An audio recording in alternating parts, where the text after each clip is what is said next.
हम आपको भरोसा दिलाने आए हैं कि ये चुनाव जो होने जा रहा है, ये महाराष्ट्र का ऐतिहासिक चुनाव होने जा रहा है।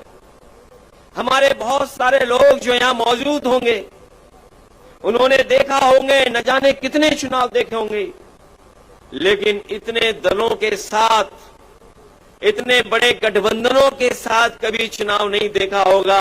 इसलिए जहां ये महाराष्ट्र का चुनाव है, वहीं देश का एक ऐसा चुनाव है जहां पर ऐतिहासिक फैसले से न केवल महाराष्ट्र की राजनीति बदलेगी, बल्कि देश की राजनीति भी बदलने का काम करेगी। हम लोग देखते हैं कि जहां पर महाराष्ट्र में महायुति गठबंधन की सरकार चल रही है, ये महायुति गठबंधन की सरकार जरूर है, लेकिन महाराष्ट्र की जनता को महादुखी करने का काम इन्होंने किया है। इतना दुखी कभी लोग नहीं हुए होंगे जितना यह महायुति की सरकार ने महादुखी किया है। और जिन लोगों ने कभी आंकड़े पढ़े होंगे और आज की खबर सुनी होगी, हमारा देश गरीबी में तो है ही है बहुत पीछे, लेकिन भारतीय जनता पार्टी और इनके सहयोगी लोगों ने महाराष्ट्र को तो खोखला किया ही है, देश को भी खोखला कर दिया।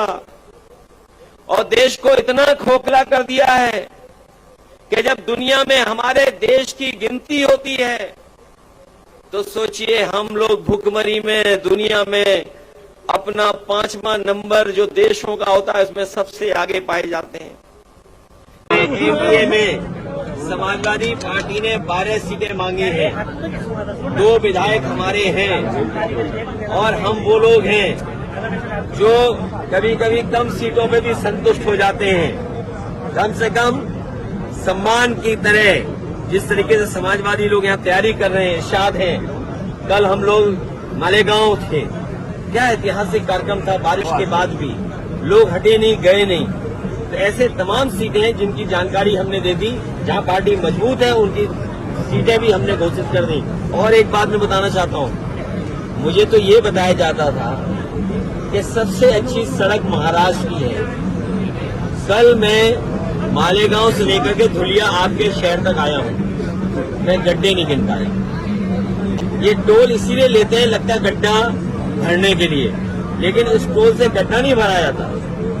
आपकी जेब से पैसा निकाल करके ये अपनी जेब में रख ले रहे हैं, और उसका परिणाम ये है कि सड़कों पे गड्ढे हैं। हमारे यहाँ उत्तर प्रदेश में जो सड़कें बनी हैं, उसमें आप हवाई जहाज उतार सकते हैं। और जिस समय समाजवादी लोगों ने सुकोई, मिराज और हरकुलिस सड़क पे उतारा था, उसी समय देश के प्रधानमंत्री जी, देश के सड़क मंत्री ने ये कहा था कि हम ऐसी 30 हाईवे बनाएंगे जिन पर हवाई जहाज उतर सकता है। बताओ, यहाँ के तो सड़क मंत्री हैं, क्या आपके धुले और मालेगांव के बीच में हवाई जहाज उतर सकता है?